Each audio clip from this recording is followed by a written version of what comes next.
Kama viongozi wa kaya, hiyo ambayo inazungumzwa si mazuri, kwa sababu ikiwa mtu kama Mheshimiwa Sarai, ile mambo ambayo anazungumza hapa kuhusu kutaja Wakikuyu, hiyo ni jambo mbaya sana.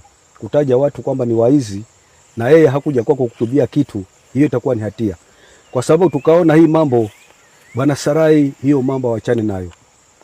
Rais wetu vile anatupenda hapa Pwani, ametupatia pesa, mawaziri wetu watafute zile sehemu ambazo wale matajiri walinunua ili vijana wazazi wapatiwe title deed.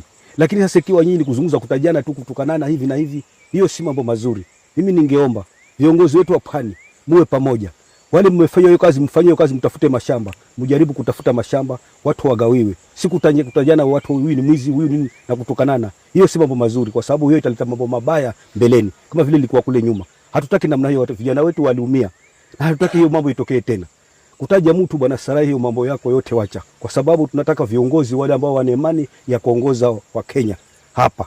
Ukitaja wa Kenya, usitaje mtu, hiyo itakuwa ni makosa.